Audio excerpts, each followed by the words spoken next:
Bonjour, Marie-Joseph Laurent. Bonjour, Jean-François Barre.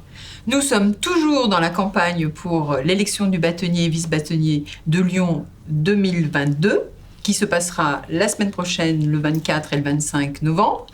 Et nous avons souhaité vous rencontrer, puisque tout au cours de notre campagne, nous avons toujours voulu rencontrer les confrères, prendre le pouls de notre barreau.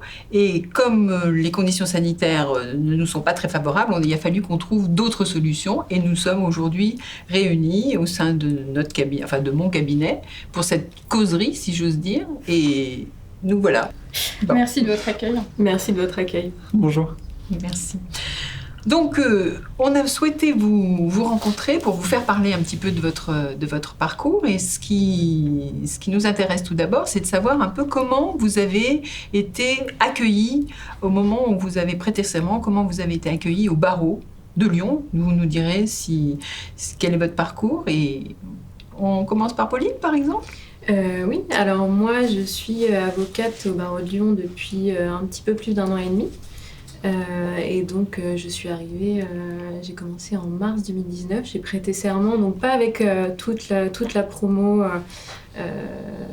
comme d'habitude. J'ai pas fait l'école de Lyon, donc oui. J'étais à Paris. D'accord. Donc je suis venue à Lyon ensuite, et mon intégration, alors j'ai prêté serment, une petite prestation de serment, on était une dizaine, donc c'était très convivial. Très sympa. Et puis ensuite, j'ai commencé mon exercice dans le cabinet où je suis encore aujourd'hui, en tant que collaboratrice libérale, au cabinet Soulier. Et voilà, après, l'accueil du barreau en tant que tel, je ne sais pas ce que je peux rajouter de plus là-dessus. Ça s'est fait. En gros, on remplit un formulaire d'inscription, on passe la prestation de serment, on intègre son cabinet et moi, j'ai pas ressenti qu'il y avait beaucoup plus que ça. Donc, ah bon. Voilà. Et est-ce qu'au moins vous vous êtes senti accueilli à l'ordre? Vous n'avez pas rencontré de difficultés particulières? Non, j'ai pas rencontré de difficultés particulières. Après, c'était pas forcément un besoin non plus de mon côté d'avoir un accueil particulier. Je l'attendais pas non plus. On m'avait pas dit qu'il y avait des dispositifs ou des choses qui étaient mises en place de particulières. Donc. Et peut-être sur le fait que vous avez fait vos études à Versailles. Vous n'êtes pas retrouvés avec vos camarades de promotion? Oui, je pense que ça joue aussi. Je pense que quand on a fait l'école à Lyon, on sait un petit peu plus ce qui se passe au barreau de Lyon, ce qui est organisé, on connaît un peu plus de monde. Donc oui, c'est sûr que ça a joué un petit peu. D'accord. Quentin, vous? Oui, moi j'ai prêté serment au mois de décembre 2017, donc je suis dans ma 3e année d'exercice en tant que collaborateur libéral au sein du cabinet Benoît Lalliard-Rouanet. Voilà, j'interviens en droit social, que ce soit en conseil ou en contentieux dans l'équipe de Denis Rouanet. Sur mon intégration dans le barreau, la manière dont j'ai commencé à exercer. Alors moi j'ai fait l'école des avocats avec Aude d'ailleurs à Lyon, donc voilà, il y avait déjà cela, c'est que on a continué avec la promo, à se voir, à entretenir des relations, que ce soit en audience ou même en dehors. Au cabinet aussi, on a la chance d'avoir des associés qui sont vraiment disponibles, bienveillants, donc qui ont été dispo et qui nous ont bien encadrés au début, et on est que ce soit dans les différentes équipes, des collaborateurs qui sont assez jeunes, ça se situe entre 1 et 4 ans d'exercice. Donc voilà, on est confronté aux mêmes problématiques, on échange, on essaye de s'entraider.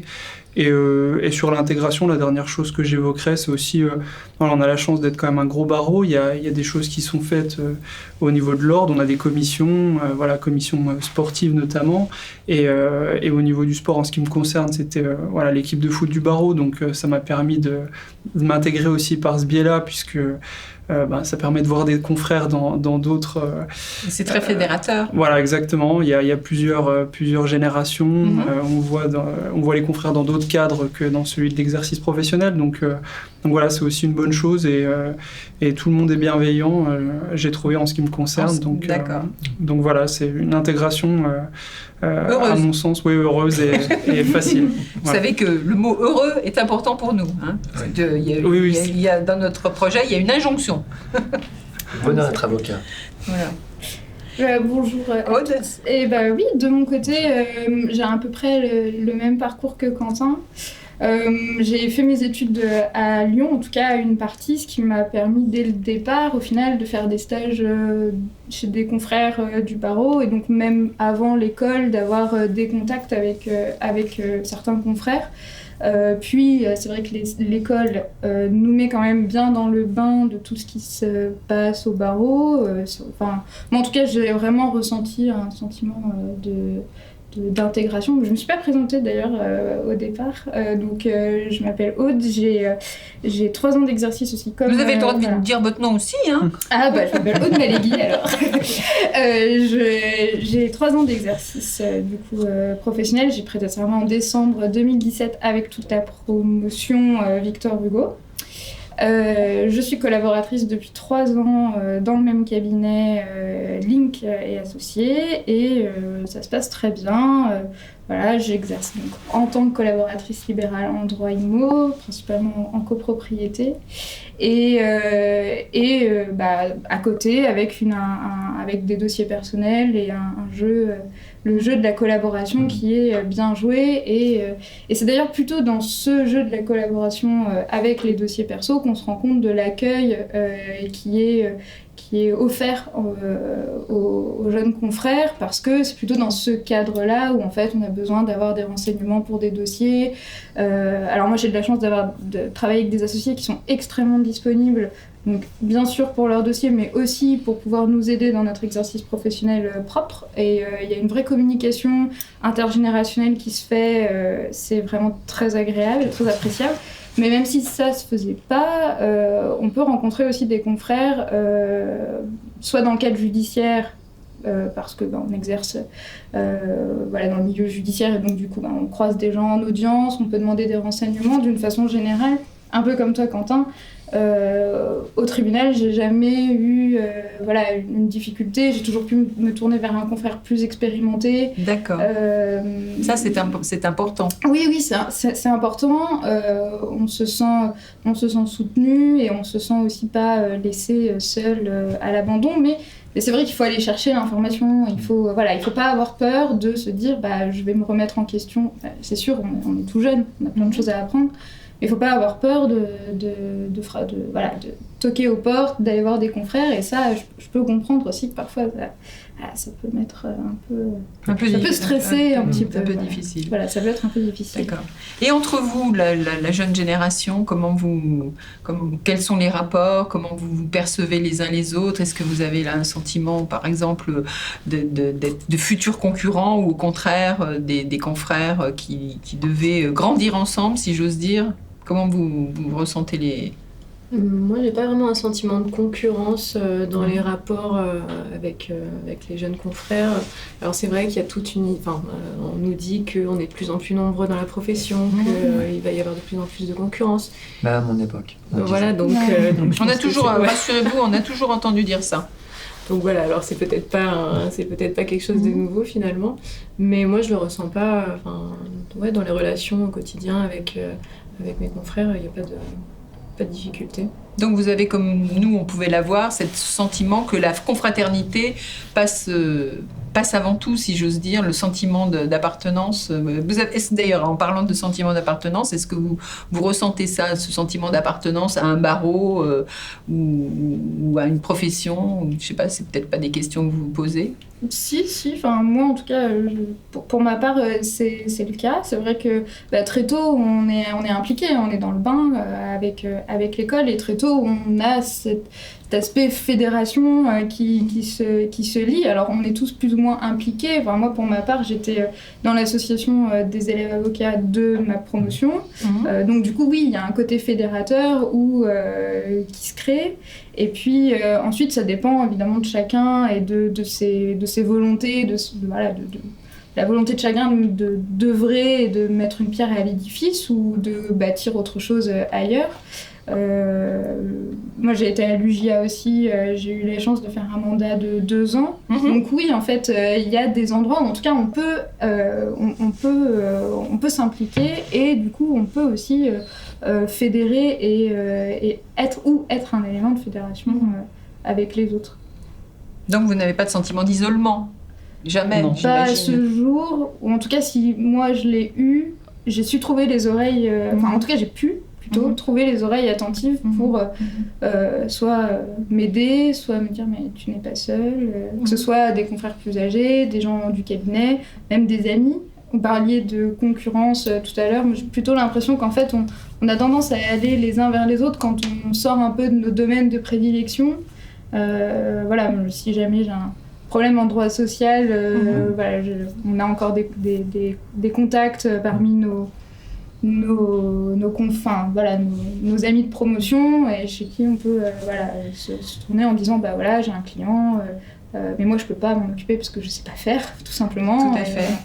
Donc, Et est-ce que vous vous sentiez opérationnel quand vous avez prêté serment? Je vous pose cette question, je voudrais vérifier avec la distance, parce que par exemple, quand ma mère me demandait si ça allait, quelque temps après que j'ai prêté serment, et je lui faisais toujours la même réponse, je lui dis « Maman, j'ai l'impression d'avoir l'océan à traverser à la nage ». Alors, est-ce que vous avez eu cette sensation? Non? Pas vraiment? Ouais, il fallait l'être opérationnel. Après, voilà, je pense comme l'ont dit très bien mes 2 consoeurs, fallait pas avoir peur de demander, parce que de toute façon, voilà, on sait très bien que on fait quand même un métier qui a nécessité de faire un certain nombre d'années d'études, mais que quand on commence à exercer, finalement, tout reste à faire et tout reste à apprendre. Donc ça, je pense que le message est assez bien passé à l'école des avocats et que en commençant d'exercer, il fallait se lancer dans le bain et se jeter à l'eau. Voilà, se jeter à l'eau et aux pas premières avoir audiences, peur de... comment vous les avez vécues aux premières audiences? Est-ce que vous aviez les rotules qui faisaient un peu des castagnettes? Non, pas vraiment. Un peu effrayant, toute honnêteté, mais bon après tant qu'on est bien entouré aussi, je pense que quand on commence l'exercice, c'est toujours un peu stressant, mais si on a une équipe bienveillante avec qui travailler et poser des questions, tout se passe bien. Et puis c'est un métier d'expérience. Oui, aussi, ouais. Je crois qu'on a tous ce constat-là. C'est sûr qu'on arrive en se disant qu'on a énormément de choses à faire, beaucoup de choses à prouver à soi, et puis aussi aux gens qui nous font confiance pour travailler avec eux. Mais je pense que d'une façon générale, on ne sera jamais assez prêt. Et moi, j'espère que quand on aura des années, des dizaines d'années d'exercice, on ira toujours aux audiences avec pas une petite boule au ventre, mais quand même avec toujours le sentiment que rien n'est gagné. Et, la petite dose de stress qui fait qu'on est prêt. Et qu'on continuera à apprendre des choses. Donc, c'est clair. On est dans un apprentissage permanent. Voilà. Et croyez bien que même moi, après ces décennies, je ne veux pas trop insister sur cet aspect des choses, mais j'ai toujours des moments de stress, des moments, rien n'est jamais acquis, je ne veux pas dire que tout est à refaire tous les matins, n'exagérons pas, ne noircissons pas, mais quand même, on ne doit jamais être dans les certitudes et toujours rester mobilisé. Et garder aussi sa capacité d'indignation, c'est un bon moteur, je pense. Mais tout est toujours une question de dosage entre la nécessaire confiance en soi dont on a besoin pour pouvoir assurer la représentation, la défense d'un client ou être certain d'une position juridique lorsqu'on fait une consultation, mais à la fois une remise en question permanente de est-ce que je fais bien mon travail, est-ce que j'ai bien cherché partout, est-ce que j'ai bien tout analysé, est-ce que je suis bien au top quand je vais plaider, en toute modestie bien sûr, mais tout est un dosage apprendre. Et voilà, il faut l'apprendre. Et les rapports, entre guillemets, les rapports humains, c'est-à-dire l'approche du client.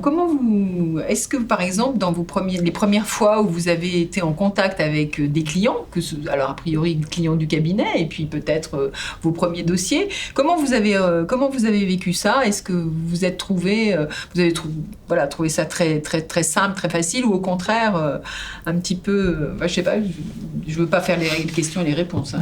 Oui, mais on va essayer de répondre. Alors moi, je sais que, j'ai eu la chance d'être impliquée assez tôt en stage, dès mes stages, dans les rendez-vous clients, la relation client. Donc c'est quelque chose qui, je trouvais assez naturel. Enfin, c'est pas quelque chose qui me. Vous n'avez pas d'appréhension. Après, ça dépend du type de client, ça dépend de la relation qui a été créée avec les associés. Il y a tout un tas de facteurs qu'il faut prendre en compte, mais c'est pas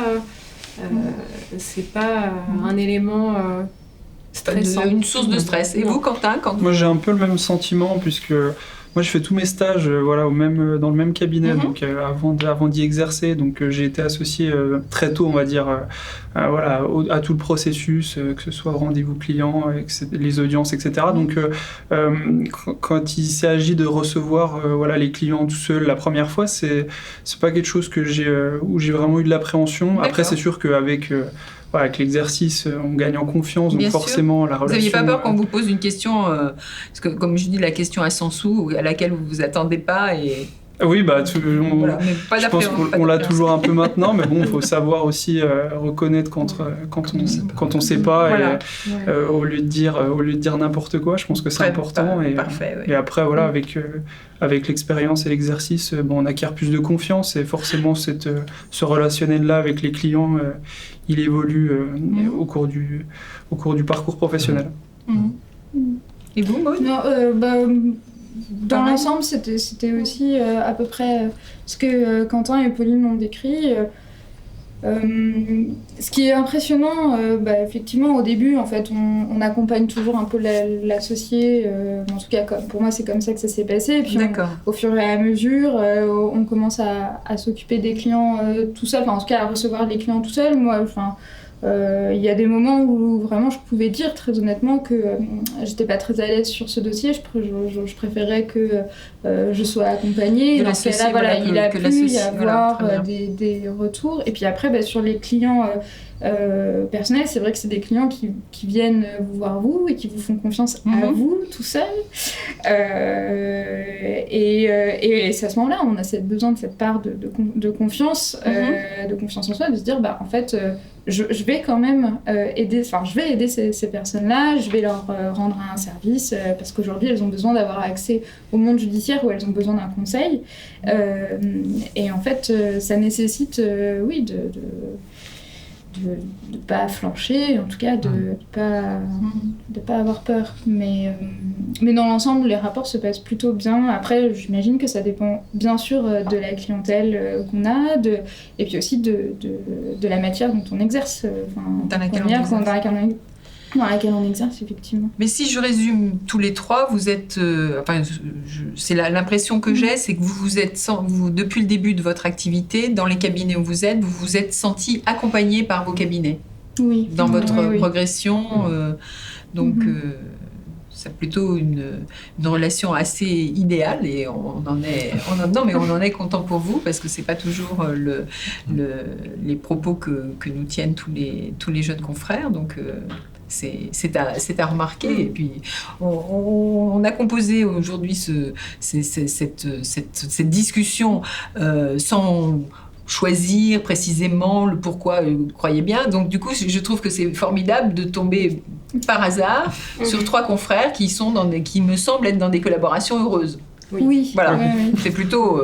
Mais c'est vrai que c'est pas forcément ce qu'on entend, entend tous les jours, et notamment par l'intermédiaire de l'UJA, j'ai pu me rendre compte que finalement il y avait des situations plus difficiles, beaucoup plus difficiles. Moi, je m'estime finalement assez chanceuse d'avoir pu rencontrer les bonnes personnes à un instant T, il y a de ça plus de 3 ans. Mais c'est vrai que dans notre promotion, par exemple, très rares sont les confrères qui sont restés au même endroit voilà, et j'allais dire encore plus rares sont ceux qui ont quitté, enfin il y en a qui ont quitté la profession, mais Oui, c'est un phénomène que vous ressentez.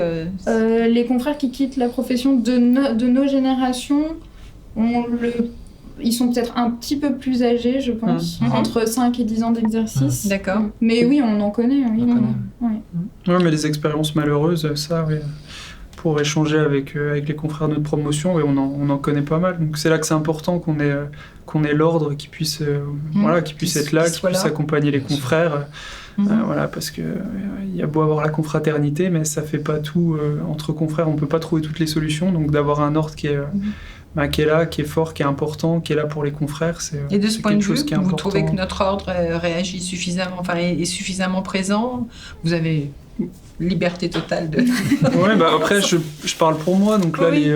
on a quand même été confrontés à des problématiques qui sont allées bien au-delà du monde du droit. J'ai trouvé quand même qu'il y avait une réponse qui était appropriée, même si... voilà, moi, je parle pour ma situation à moi. Après... Au-delà de ça, je saurais pas trop dire me concernant. Voilà, j'ai eu un cabinet qui a bien répondu, bien répondu aux problématiques, et j'ai trouvé que l'ordre l'a fait également au niveau du barreau et d'autres domaines d'exercice. Oui, comment vous avez ressenti la réaction du barreau à l'occasion de ce qu'on vit encore aujourd'hui avec cette crise de la Covid? Pour ma part, en tout cas, j'ai trouvé que la réaction de notre bâtonnier actuel et donc de l'ordre derrière qui a suivi était vraiment très agréable, parce qu'on s'est senti vraiment soutenu. Enfin, moi en tout cas, je me suis sentie vraiment soutenue et écoutée. Notre difficulté, surtout au final, celle des cabinets dans lesquels on exerçait, qui se répercutera sur nous d'une façon ou d'une autre. On sentait qu'on était soutenus, on avait des informations quasiment quotidiennement. Il y avait une vraie volonté de faire en sorte que soit l'activité puisse se poursuivre dans les meilleures conditions possibles. Après, pour la phase 2 du confinement, pour donner un exemple assez précis, moi j'ai été extrêmement touchée, c'est peut-être un très grand mot, mais j'ai beaucoup apprécié le fait que les confrères de la commission droit immobilier se mobilisent pour exprimer une volonté réelle, que les expertises judiciaires se poursuivent. Et là, on a vraiment senti le caractère un peu fédérateur. Ça s'est emballé, mais c'est vrai que ça avait été été très initié, vite dans ça a été journée. très vite en une journée. On a reçu tous plein de mails. Mais c'était super en fait, parce qu'on déjà on voyait qu'il y avait du répondant, puis on voyait aussi qu'il y avait un ordre au départ, avec des commissions au départ qui avaient posé cette question et qui avaient vite mis le sujet sur la table. Donc oui, à la fois pour le caractère sanitaire, mais aussi à la fois pour le caractère économique. On sent qu'on est accompagné en tout cas. Oui, qu'il y a du répondant. Il y a du répondant. Après, je pense que cette situation, elle est tellement exceptionnelle qu'on n'a pas les réponses. Et évidemment, peut-être que dans 10 ans, on pourra se dire qu'on aurait pu faire mieux. Mais aujourd'hui, en tout cas, c'est déjà bien, quoi. D'accord. Qu'est-ce que vous attendez d'un bâtonnier ou d'un vice-bâtonnier? Comment vous concevez la fonction? Qu'est-ce que vous attendez de leur rôle? Comment répondre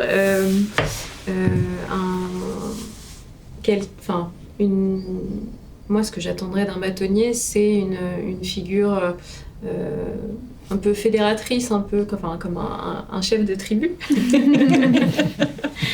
Finalement, quelqu'un... Alors, je pense que quand on est dans les premières années d'exercice, quelqu'un de rassurant peut-être, à qui on peut justement confier quand on a des difficultés, quand on a des interrogations. Quelqu'un qui ait la pédagogie aussi de présenter un peu la profession, tout ce qu'elle peut apporter, être un lien aussi entre les confrères. Créer du lien. Ouais. Voilà. Un rassembleur, entre guillemets. Oui, voilà. Ouais, je rebondirais là-dessus, un lien, mais pas qu'avec les confrères, je dirais, avec les magistrats, avec les greffiers, parce qu'on voit, à travers la situation qu'on vit aujourd'hui, que la problématique elle est transversale, et que on s'en sort pas tout seul si chacun réfléchit aux choses dans son coin. Donc, le collectif est très important. Je pense que c'est vraiment important. C'est vrai que même avant les épisodes de Covid, il y a plein d'épisodes, on a vécu une grève qui était quand même assez soutenue à cause de la modification du régime des retraites. Et c'est vrai que il y a le lien avec les magistrats, il y a le lien avec les greffiers, mais je pense qu'il y a aussi le lien avec toutes les instances, on va dire, extra avocats qui gèrent finalement notre propre situation. Et là, on a vraiment besoin de quelqu'un qui soit justement assez ferme sur tous ces sujets-là, qui porte la voix des confrères à l'extérieur des barreaux et à l'extérieur du CNB, etc., pour pouvoir exprimer le point de vue de toute une profession, parce que puis exprimer aussi la réalité du terrain, c'est qu'il y a des avocats qui sont à l'AJ et qui ont du mal à faire leur vie, et voilà, on a besoin de personnes qui sont combatifs aussi par donc de la fermeté. De fermeté, de pédagogie, d'écoute. Pour représenter une profession, mais aux yeux du monde, c'est peut-être un peu exagéré, mais au moins aux yeux de ceux qui régissent nos activités. Et quand on dit une profession, est-ce qu'on peut dire une profession et des métiers ? Qu'est-ce que ça vous inspire ? Oui, je pense qu'on fait tous un métier différent finalement, parce que c'est ça d'ailleurs qui est un peu délicat à appréhender, parce que le commun du mortel nous voit comme une seule profession à l'idée de l'avocat pénaliste. Oui, beaucoup. Au final, quand on commence à exercer, on se rend compte que c'est absolument pas le cas, et que entre quelqu'un qui fait du pénal, quelqu'un qui fait du droit immobilier ou du social, c'est de la fiscalité ou de la fiscalité, qu'on fasse du conseil, du contentieux, c'est des métiers qui sont dans la pratique totalement différentes, et des confrontés à des problématiques qui sont également distinctes d'un domaine d'activité à un autre. Donc à mon sens, le rôle de l'ordre et du bâtonnier, c'est de savoir appréhender toutes ces problématiques-là et y répondre. Donc c'est pas une tâche aisée. Non. Non. C'est pas une tâche aisée. Et si on se projette un peu dans l'avenir, comment vous voyez je sais pas, dans 5 ans, alors on va dire 5 ans, 10 ans, 20 ans. Alors moi, ça me fait toujours trop rire cette question, bien rire, parce qu'en fait, c'est une des questions qu'on m'a posée lorsque j'ai postulé pour devenir collaboratrice dans un cabinet, et j'ai répondu sur ma vie privée, en disant moi je me vois mariée avec des enfants. Depuis ça avance, mais et en fait j'ai eu la chance d'avoir un confrère qui a eu confiance, même si après je lui dis oui, puis collaboratrice. D'accord. Il s'attendait pas à cette réponse. Il s'attendait pas du tout à cette réponse d'ordre privé. Mais toujours est-il que ça rebondit du coup sur la réponse que moi je veux formuler à votre question, c'est de dire aujourd'hui on a la chance de pouvoir, en tout cas pour moi, de pouvoir avoir un exercice professionnel pour un cabinet, pour soi, et une vie personnelle qui sont relativement bien équilibrées. Moi, au final, la collaboration, ce sera peut-être encore le cas ou pas, j'en sais rien, mais en tout cas, un équilibre vie professionnelle, vie privée qui me satisfasse, c'est vraiment ce à quoi j'aspire en priorité. Voilà. Non pas que ça veut dire que la vie privée doit prendre un pas plus important, mais un équilibre. Mais en tout cas, un équilibre, un nécessaire équilibre. Après, dans la profession en tant que telle, c'est sûr qu'on va avoir un tournant, tout ce qui concerne la dématérialisation.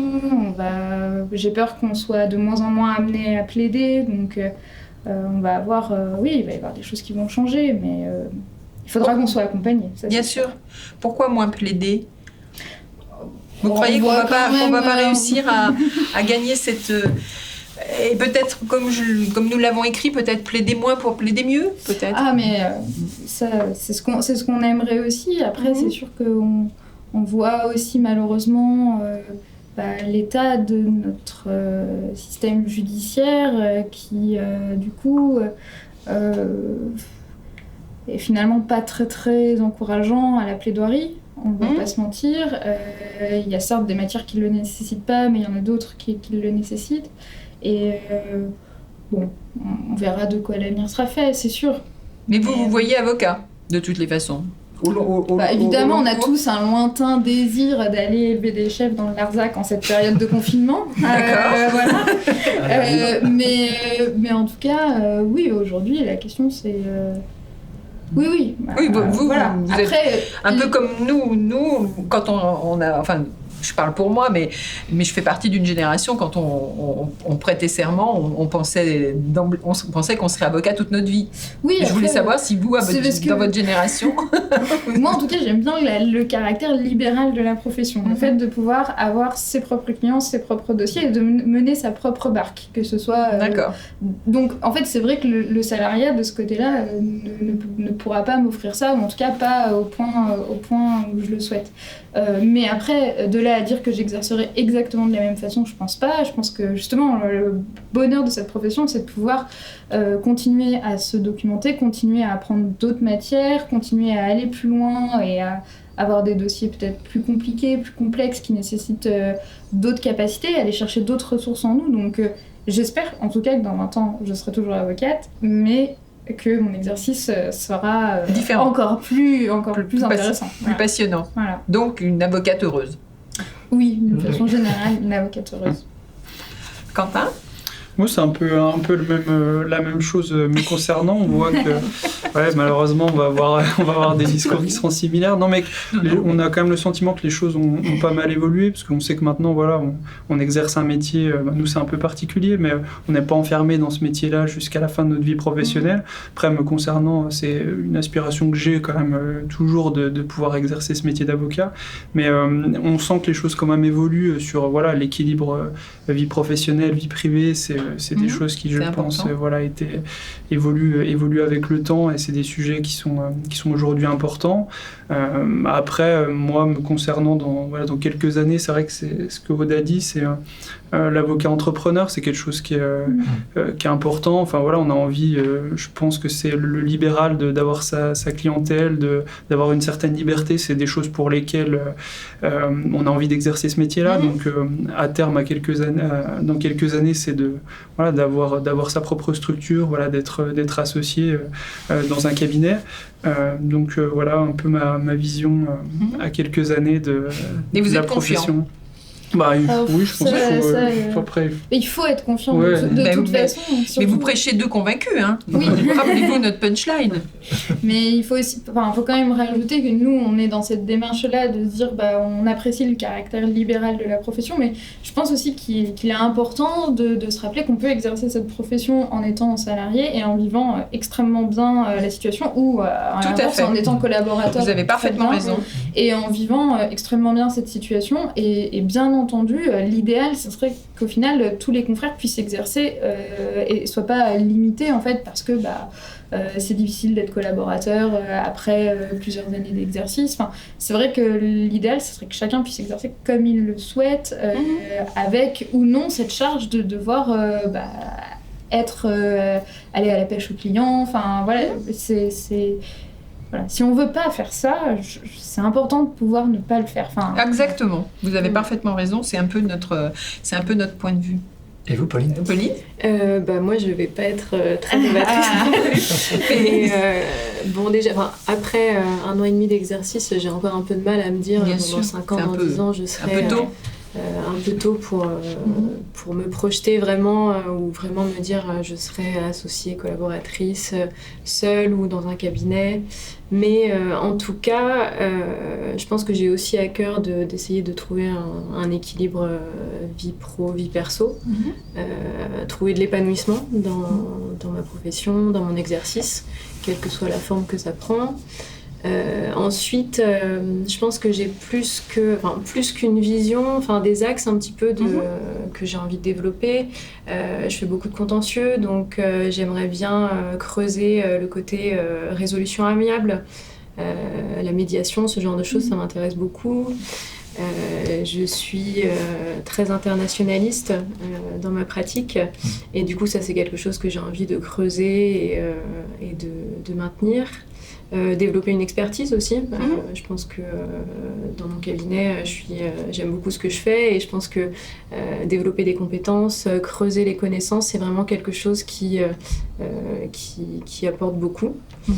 Et voilà, donc après, est-ce que je serai avocate toute ma vie, dans 20 ans? Je ne sais pas. Difficile à dire. Pour l'instant, j'y suis très bien. Après, je vois pas forcément ça comme une problématique d'en sortir pendant un moment et d'explorer autre chose.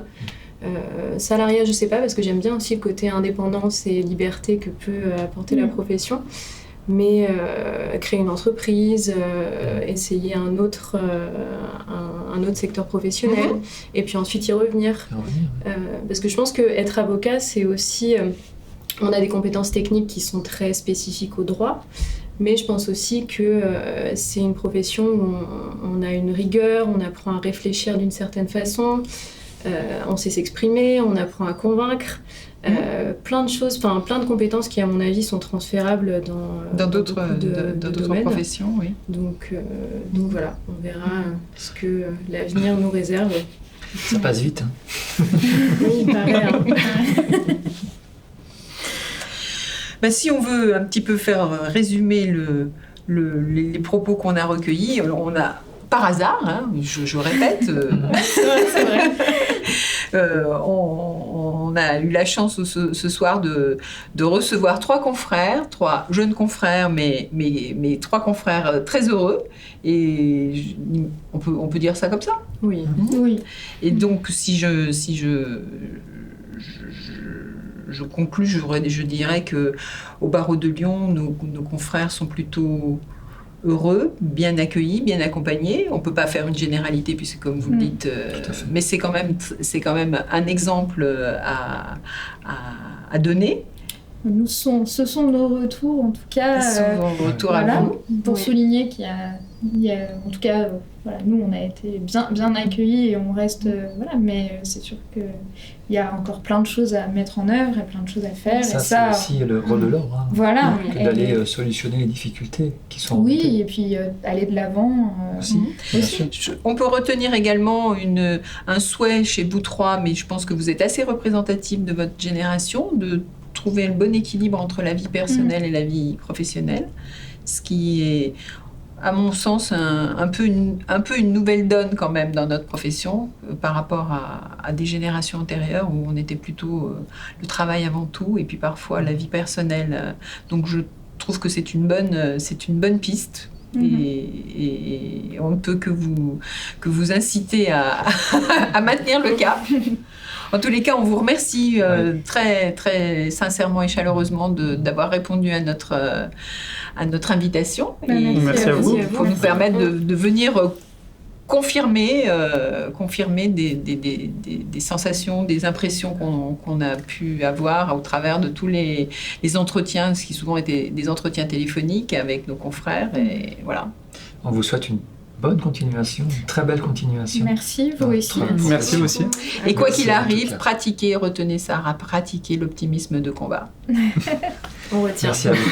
On le fera. À bientôt. Au revoir. Merci.